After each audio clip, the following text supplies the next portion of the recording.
High, last time நான் authoritative parenting பத்தி video share பண்ணியிருந்தேன்.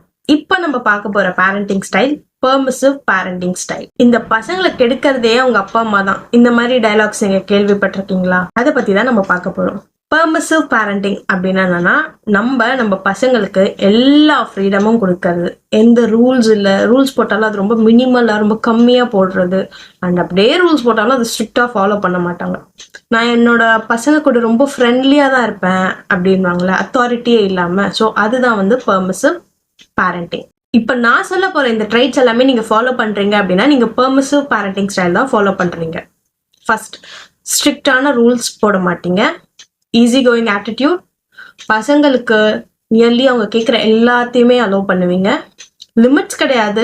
டிசிப்ளின் ரொம்ப வீக்கா இருக்கும். இந்த மாதிரி பெர்மிசிவ் பேரண்டிங் ஸ்டைல் ஃபாலோ பண்றதுலயும் சில ப்ரோஸ் அண்ட் கான்ஸ் இருக்கு. ஸோ ப்ரோஸ் என்ன அப்படின்னு பார்த்தீங்கன்னா, கிட்ஸ் வந்து ரொம்ப இமோஷனலி சப்போர்ட்டடா இருப்பாங்க.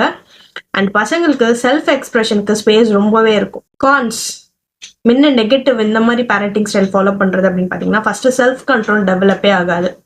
ரெஸ்பான்சிபிலிட்டி ரொம்ப வீக்கா இருக்கும். அண்ட் ஒரு டஃப்பான சுச்சுவேஷன் இருந்தாலும் ரொம்ப ஈஸியா ஃப்ரஸ்ட்ரேட் ஆயிடுவாங்க. ஸோ பேரண்ட்ஸ் ரிமெம்பர், லைஃபுக்கு பேலன்ஸ் ரொம்ப முக்கியம். ஃப்ரீடம் கொடுத்தாலும் அதுக்குன்ட்டு ஒரு ப்ராப்பர் பவுண்டரிஸ் கொடுக்கறதும் இம்பார்ட்டன்ட். கிட்ஸுக்கு டிசிப்ளின், லவ் ரெண்டுமே முக்கியம். ரெண்டுமே ஈக்குவலி இம்பார்ட்டன்ட். இந்த மாதிரி பேரண்டிங் ஸ்டைல் பத்தி நீங்க என்ன நினைக்கிறீங்கன்றது கமெண்ட்ல ஷேர் பண்ணுங்க. தேங்க்யூ.